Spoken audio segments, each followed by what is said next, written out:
Hi, I'm Sam, male 35, married to Anna, 32 for over a year. We met on a dating site where we both were enrolled to find serious partners for marriage. Entering the 30s and surrounded by friends and cousins who already have a toddler puts pressure on a single man, don't they? I didn't have a serious relationship for many years, so I'd take the help of these sites to find a woman. Anna was also going through the same phase. Being a woman, she was subjected to the additional stress of losing her fertile years just after entering her 30s. On the very first interaction, she made it clear that she was there for no fun, seeking a serious relationship, and so did I. We hit off really well. She was from a neighboring town, but was open to shifting to my city because her company had an easy transfer policy. Within weeks of chatting, we were planning for a meetup. And within months of seeing each other, we were talking about the marriage. I often traveled overnight to meet her on weekends, and she did the same sometimes. I thought it was the best thing to happen in my life. It wasn't the first time I had fallen for someone, but it was special. We met each other's parents, and they were more than happy to bless us for married life. We soon married, and I felt the selfless love and care I'd never experienced. A year after our marriage, Anna's uncle passed away, and we flew down to her hometown. She was very close to her uncle and wanted to spend a week with her aunt and her family. Although she asked me to return as my work was stalled, I offered to stay with her to help her cope with the loss. I've always been introverted, and in my teens, I used to envy those studs who could approach any girl to ask for a date. I barely had the confidence to approach anyone of my gender, forget about the girls. Over the years, I accepted my shyness as a shield and would interact only with like-minded people. This kept me out of trouble most of the time, but it wasn't helping my romantic life. I just had one relationship which succumbed to a slow death because I wasn't opening up with her friends. I wasn't comfortable around anyone but her, hence she left me. It was toxic, I know. I realized it much later. So this time with Anna, I promised myself that I would not let this special bond perish for my timidness. I went the extra mile, literally, to gel with her friends and family. This was another reason I chose to stay with her and get to know her family. Before the wedding, I just met her parents for once, and then straight on to the wedding along with a few relatives. So I took that opportunity to spend time with her family. During that stay, I met with her cousin, Brian. Anna's deceased uncle was Brian's father. He was overly devastated by the loss. I found Brian quiet and timid, hence I made an extra effort to bond with him because I knew the pain of being an introvert. Brian was 30 and still living with his parents because he was supposed to overtake the family business. I don't know if there was something different in their family or with the town. Most of her cousins stayed with their parents and took care of the family business. When I asked Anna, she said her family was traditional and had been in the construction business for ages. Her great-grandfather started out small, but created multiple business units which he distributed amongst his children, and that's how the legacy was passed on. I was fascinated by it. As per Anna, Brian was a black sheep who wasn't interested in running the family business and was interested in a creative field, probably wanting to have an art gallery or something. However, his family did not approve of his passion and forced him to join his father and brothers at the office. While Brian did not open up much about his life, Anna asked if I could help him set up a gallery by pulling up some of my contacts. Actually, I worked for an e-commerce startup that deals with antique jewelry. Although I didn't know anyone who could actively help Brian, I agreed to help with the confidence that I could figure out something. It was a peaceful week's stay with her family. I got to know them and their tradition. Anna took me to her ancestral homes by the countryside and made me taste the local cuisine. I was amazed at how diverse we are as a country. I was born and brought up in the heart of LA. Hence, I'd never been exposed to those cultures before, and I loved it. Soon after we returned, Anna told me that Brian wanted to move to LA to pursue his career and requested that we let him stay with us until he got a job. I happily agreed. This was a month ago. I greeted Brian and made him comfortable at my house. He said he would look for a part-time job and meanwhile pursue his passion for art. I offered to help him in any way I could. As the days passed, I noticed a very peculiar behavior in Anna. Although she seemed much happier than she used to be before her cousin moved in, she distanced herself from me romantically. Before Brian moved in, we never had to think about privacy because we lived by ourselves. The whole house was our bedroom. You know what I mean? After Brian moved in, we just had our bedroom.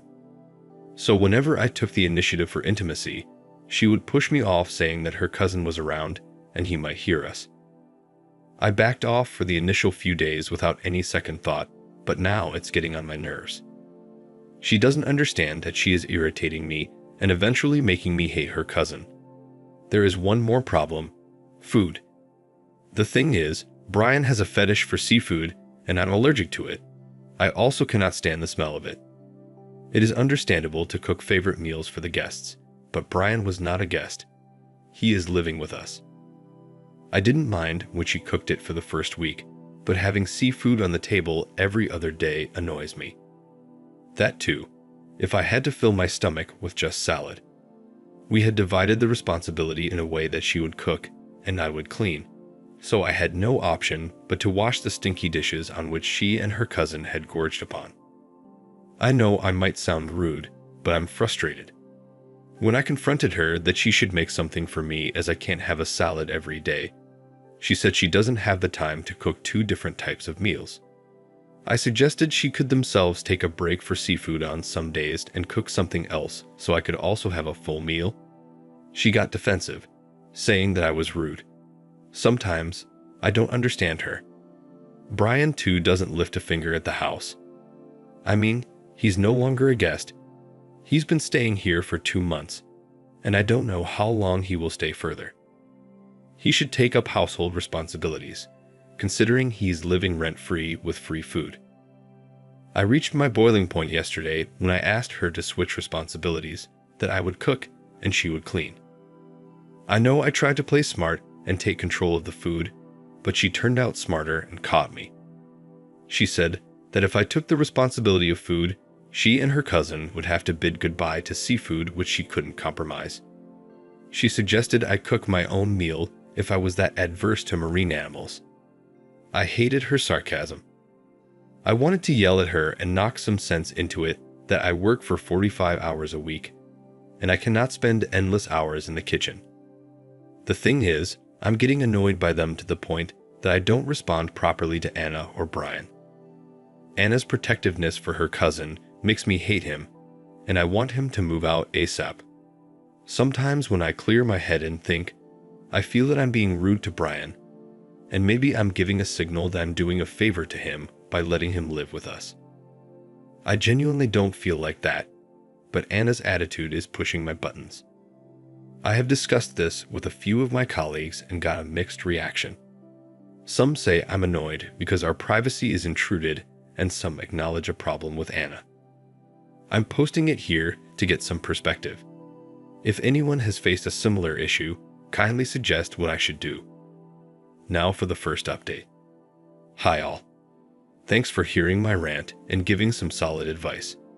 The day after my original post, I subtly brought up the topic on the dinner table in front of Brian that we should make a weekly dinner menu that should have the preferable food of all 3 of us rotated over a week, so that I could at least have a proper food on 2 days of the week. Anna rolled her eyes, indicating I shouldn't have brought that topic in front of Brian. But Brian was quick to agree and apologize for being inconsiderate all the while. The discussion ended on a good note. I felt I was unnecessarily exaggerating the situation, which got solved so easily. While one of the issues got solved, or at least got mitigated, Anna's growing distance still bothered me.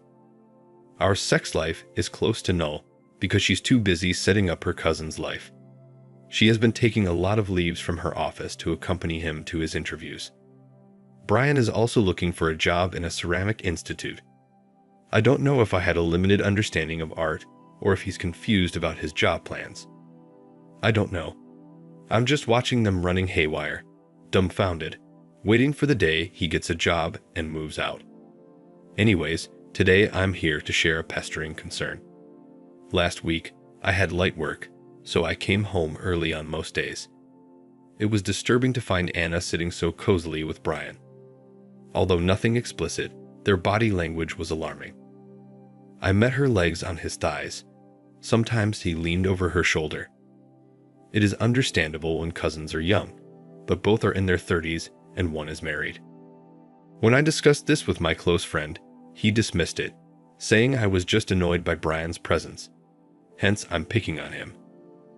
I know it is outrageous to assume such things between cousins.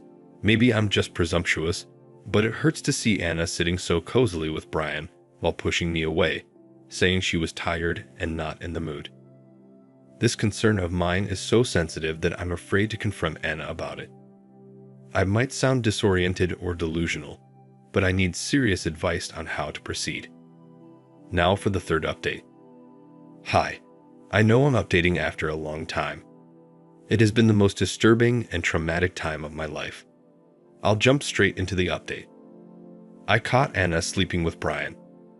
Soon after Brian shifted, I had a disturbing feeling out seeing them together. However, I ignored it.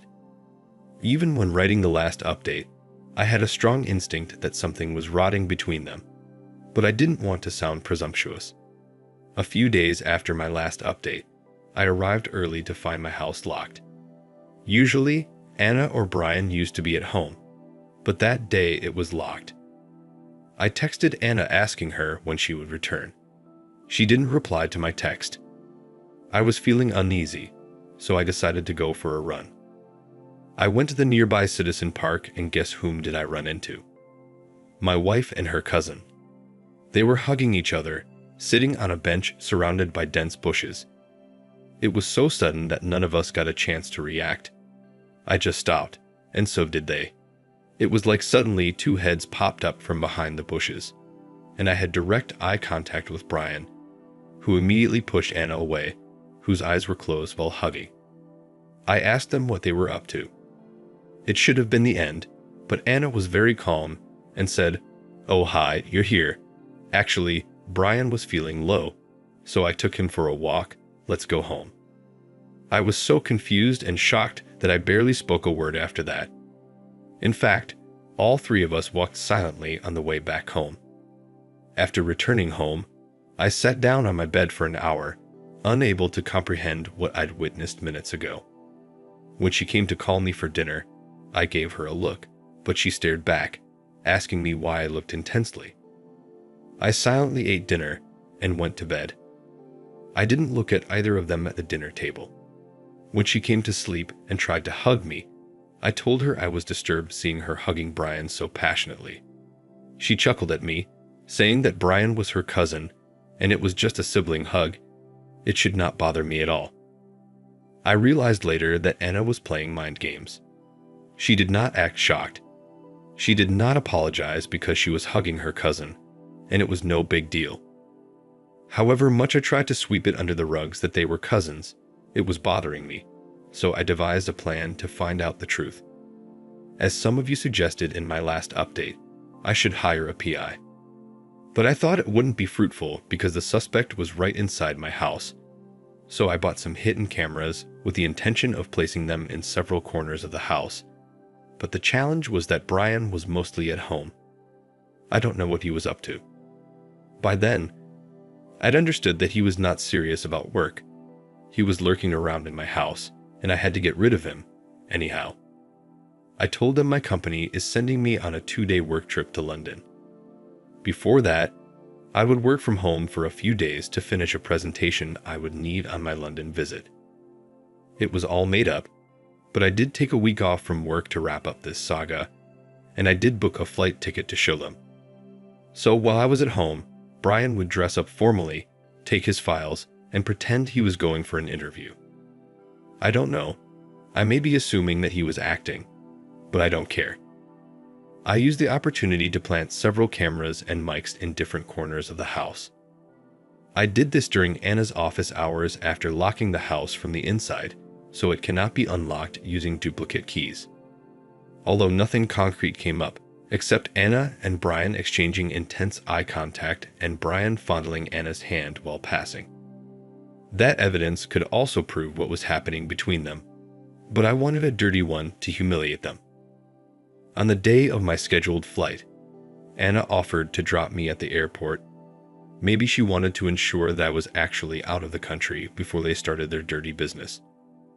I declined, stating that my flight was in the evening and I would leave directly from my office, so it was unnecessary for her to hassle.